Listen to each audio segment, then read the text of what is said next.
Ahuja mention में अपनी पहली रात बिताने के बाद जैसे ही नव्या ने अगली सुबह अपना ईमेल चेक किया, वो शॉक्ड रह गई। व्हाट? उसे मेल आया था कि वो इस मंडे से अपना नया ऑफिस ज्वाइन कर सकती है। जिन एम्प्लॉयज को स्टार एंटरटेनमेंट में रोका गया है, उनमें एक नाम नव्या का भी था। मेल पढ़कर नव्या की खुशी का ठिकाना नहीं था। उसने तुरंत अपनी एचआर को कॉल करके पूछा, आर यू श्योर? मैं सच में ऑफिस ज्वाइन कर सकती हूँ? उधर से हाँ में जवाब मिलने के बाद नव्या ने फोन रखते ही खुशी से रिएक्ट किया। Yes yes yes yes yes, finally. उसकी आवाज इतनी तेज थी कि आरव भी उठ गया। उसने आंख मलते हुए पूछा, मम्मा क्या हो गया? कोई गुड न्यूज है क्या? हाँ आरव, मुझे जॉब मिल गई है। मुझे जॉब मिल गई है आरव।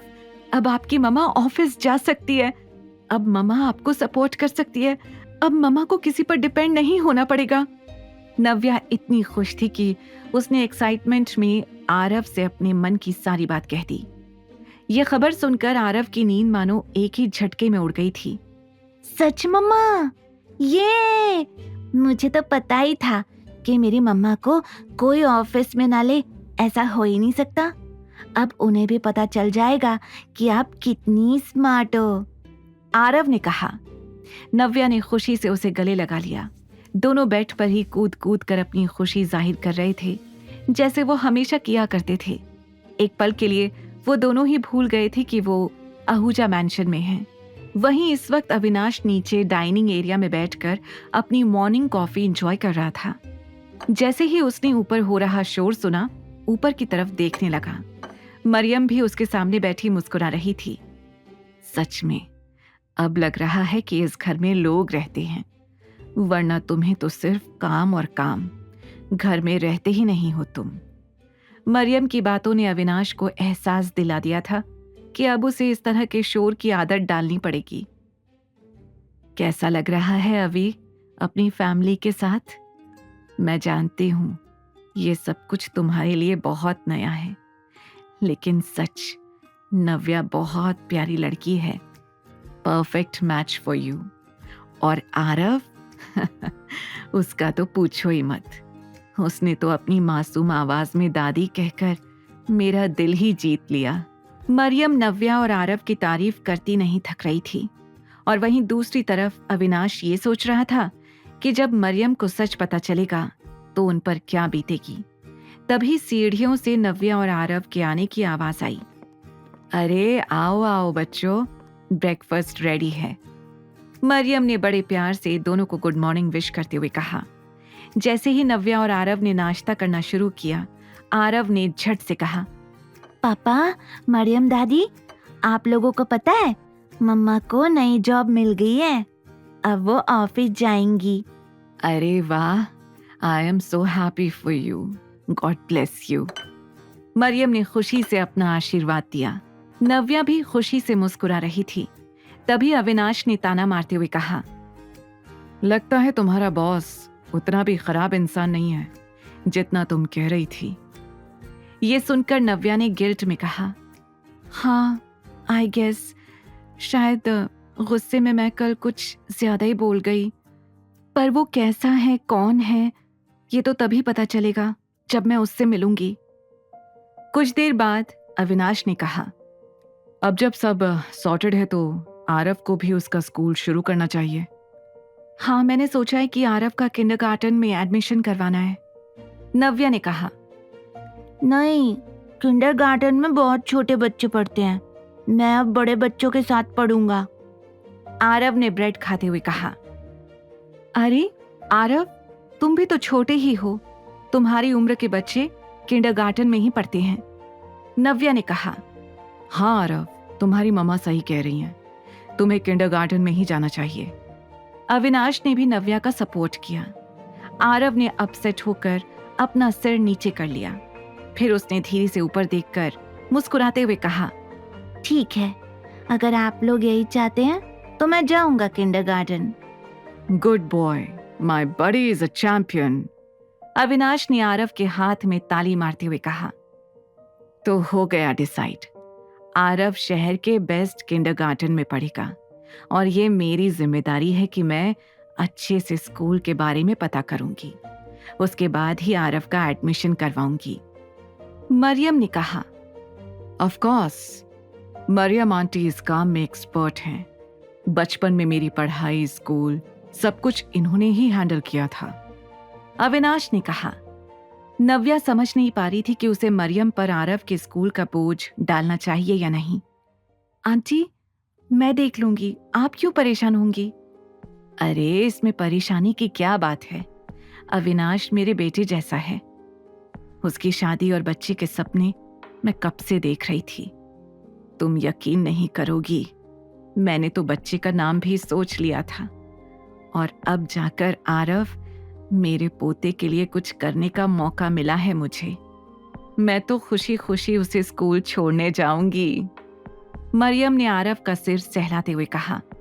दोनों के चेहरे पर जो खुशी थी उसे नव्या छीनना नहीं चाहती थी। उसने हाँ कह दिया और उसके बाद अविनाश ऑफिस के लिए निकल गया। नव्या को लग रहा था कि अब जब उसे नया ऑफिस ज्वाइन करना ही है तो वहां पर काम करने के लिए उसे खुद को तैयार करना चाहिए। उसने ऑफिस में काम कर रहे सभी एम्प्लॉइज की लिस्ट मंगवाई। लिस्ट देखकर वो ये डिसाइड करना चाहती थी कि उसे किस आर्टिस्ट के साथ काम करना है। व्हाट? इन एक्टर्स का तो ट्रैक ही अच्छा नहीं है, और फीमेल एक्ट्रेसेस को तो ऐसा लग रहा है जैसे सिर्फ मॉडलिंग के लिए रखा गया है। एक्टिंग तो इन्होंने जरा भी नहीं की है। नव्या इरिटेट होकर खुद से बातें किए जा रही थी। उसे इस इंडस्ट्री में काम करते हुए कई सालों का एक्सपीरियंस हो गया था, इसलिए वो अपने पूरे फोकस से यहाँ पर काम शुरू करना चाहती थी। पर एम्प्लॉयज की लिस्ट देखकर उसे भारी डिसअपॉइंटमेंट हो रही थी। तभी उसे एक ऐसी प्रोफाइल नजर आई जिस पर उसकी नजर अटक गई। रोहन शेट्टी, इसने तो लव एंड हेट शो में लीड एक्टर प्ले किया है। रोहन एक 23 साल का एक्टर था जिसने कम उम्र में ही काम शुरू कर दिया था। उसका चेहरा इतना सुंदर था जैसे वो राजा महाराजा का बेटा हो। जिस शो में उसने काम किया था उसे देखने के लिए लड़कियां अपना स्कूल, कॉलेज सब मिस कर देती थीं। नव्या को पता था कि रोहन की फैन फॉलोइंग किस तरह की है। यस, मैं इसी के साथ काम करूंगी। उधर आहूजा ऑफिस में अविनाश अपने कैबिन में बैठा था। तभी शशांक उसके पास आया और बोला, सर, स्टार एंटरटेनमेंट के बारे में अपडेट है। ये उन एम्प्लॉयज की लिस्ट है जिन्हें हम फायर कर रहे हैं, और ये उन एम्प्लॉयज की है जो अब भी कंपनी में काम कर रहे हैं, पर इन एम्प्लॉयज के लिए केपेबल मैनेजर नहीं है हमारे पास। अविनाश ने एक नजर स्टार एंटरटेनमेंट के डॉक्यूमेंट्स पर डाली। उसने तुरंत सारी कैलकुलेशंस की और कहा, Rohan Shetty is the most talented artist we have. उसे न्यू असिस्टेंट मैनेजर को हैंड ओवर करो। यू मीन मिस नव्या को? शशांक ने पूछा। अविनाश ने ज्यादा रिएक्ट न करते हुए बस हाँ में अपना सिर हिला दिया। उधर नव्या अपने ऑफिस पहुंची तो सभी लोगों ने उसे कॉन्ग्रेचुलेट किया। सबसे पहले वो मैनेजर के पास गई जिसका नाम था मिस्टर रोहित बंसल।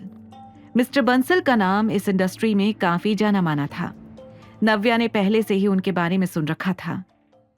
इंटरेस्टिंग, तुम्हारी प्रोफाइल स्ट्रॉन्ग है नव्या। तुम्हारा एक्सपीरियंस हमारी कंपनी के लिए काफी अच्छा रहेगा। मिस्टर बंसल बोले जा रहे थे, लेकिन नव्या को तो कुछ और ही कहना था। सर, मैं रोहन शेट्टी के साथ काम करना चाहती हूँ। I want to train him. ये सुनकर मिस्टर बंसल ने मुस्कुराते हुए कहा, डन, आप रोहन के साथ काम कर सकती हैं। You can start your work now. ये सुनकर नव्या को थोड़ी हैरानी हुई। उसे उम्मीद नहीं थी कि मिस्टर बंसल इतनी जल्दी मान जाएंगे। नव्या खुशी खुशी वहां से निकल गई। उसे अब रोहन से मिलना था। उसे पता चला कि आर्टिस्ट ऊपर वाले हॉल में ट्रेनिंग करते हैं। ट्रेनिंग रूम में रोहन कांपते हुए खड़ा था। उसकी नजरें नीचे थी और उसके सामने खड़ा था रॉबर्ट। रॉबर्ट विशाल का अच्छा दोस्त था, इसीलिए इतने सालों से वो मुफ्त की सैलरी उठा रहा था। उसने इतने सालों में सिर्फ एक काम किया था, रोहन को टॉर्चर करने का। सब मैं अब आपके साथ काम नहीं कर सकता। आप जो चाहते हैं वो मेरे लिए पॉसिबल नहीं है सर, तो ट्राई करके देखो। ट्रस्ट मी, तुम्हें बहुत मजा आएगा। इतना कहकर रॉबर्ट ने रोहन का हाथ पकड़ लिया। वो धीरे धीरे रोहन के पास आ रहा था। रोहन इतना घबराया हुआ था कि उसकी नजरें भी ऊपर नहीं हो रही थी। उसने झट से अपना हाथ रॉबर्ट से छुड़वाया और घबरा कर कहा, sir please, I can't do this. मुझे अब बस अपनी टीम चेंज करवानी है सर। वैसे भी जब से मैंने आपके साथ काम करना शुरू किया है, मेरी स्किल्स सिर्फ डिग्रेड हुई हैं। मुझे जो कुछ भी आता था मैं सब भूल रहा हूँ। व्हाट? तुम्हें आता क्या था? तुम्हें जो भी आता है सब मैंने सिखाया है। जमीन से उठाकर स्टार बनाया है तुम्हें मैंने। अरे तुम्हें तो मेरा शुक्रिया अदा करना चाहिए। तुम्हें क्या लगता है रोहन, मेरे बिना तुम इस इंडस्ट्री में स्टैंड कर सकते हो? नेवर। तुम्हें जितने भी लोग जानते हैं सिर्फ रॉबर्ट की वजह से, और हर चीज का कॉस्ट होता है। तुम्हें सिर्फ मुझे सेटिस्फाइड करना है, बाकी सब मैं देख लूंगा। रॉबर्ट ने रोहन को घूरते हुए कहा और फिर से उसका हाथ पकड़ने की कोशिश की। इतने महीनों से रोहन रॉबर्ट से पीछा छुड़ाना चाहता था, लेकिन रॉबर्ट को अब रोहन की आदत हो गई थी। वो उससे इतना अट्रैक्टेड था कि अब उसके बिना रहने के बारे में सोच भी नहीं सकता था। तभी एक असिस्टेंट उसके पास आया। सर, एक बुरी खबर है। तुम्हें दिखाई नहीं दे रहा है कि मैं अपने आर्टिस्ट से बात कर रहा हूं? जाओ यहां से। सर, एक बार मेरी बात सुन लीजिए सर। एक नई मैनेजर आई है। बॉस का ऑर्डर है कि अब रोहन सर उनके साथ काम करेंगे, आपके नहीं। असिस्टेंट ने डर के कारण एक ही सांस में सब कुछ कह दिया। ये सुनकर रॉबर्ट का दिमाग घूम गया। क्या कहा? रोहन किसी और के साथ काम करेगा?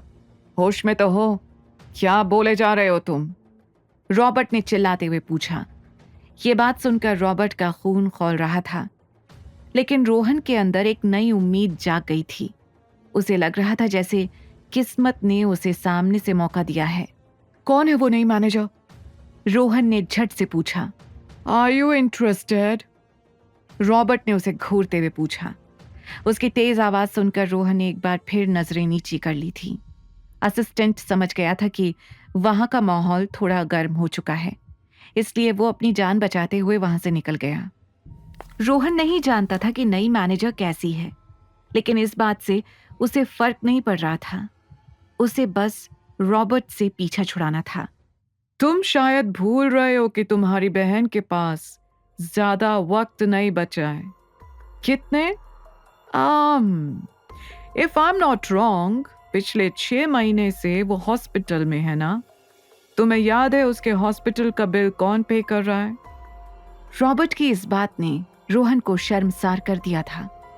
रॉबर्ट रोहन को मंथली सैलरी देने की बजाय उसके खर्चे उठाता था, ताकि रोहन जिंदगी भर उसके एहसानों तले दबा रहे। क्या बोला था डॉक्टर ने? ज्यादा से ज्यादा 1 साल, और इतना ही टाइम है ना तुम्हारी बहन के पास। तुम जानते हो ना, अगर उसका ट्रीटमेंट नहीं हुआ तो वो बचेगी नहीं। पता है ना कितने लाख लगेंगे तुम्हारी बहन रिया के इलाज में? रिया के बारे में सोचते ही रोहन की आंखों से आंसू बहने शुरू हो गए थे। तुम्हें क्या लगता है तुम नई मैनेजर के पास जाओगे तो वो तुम्हारी बहन की हालत, तुम्हारी फाइनेंशियल हालत समझेगी? कभी नहीं। सिर्फ रॉबर्ट ही है जो तुम्हारी मदद कर सकता है। इसलिए अगर अपनी बहन की सलामती चाहते हो तो चुपचाप नई मैनेजर को मना कर दो। तुम्हारी किस्मत सिर्फ रॉबर्ट के हाथों ही लिखी है। इसलिए मेरी बात मान लो और जो मैं कह रहा हूं उसके लिए तैयार हो जाओ। रोहन उसकी बात सुनकर घबरा गया था, लेकिन वो ये नहीं जानता था कि कोई था जो उनकी बातें सुन रहा था। नव्या ने बाहर खड़े होकर रॉबर्ट की सारी बातें सुन ली थी। क्या करेगी नव्या? क्या नव्या शुरू कर पाएगी अपनी प्रोफेशनल जर्नी? क्या वो कर पाएगी रोहन की मदद? द रिटर्न के सारे एपिसोड्स को सुनने के लिए डिस्क्रिप्शन में दी लिंक से डाउनलोड करें पॉकेट FM ऐप।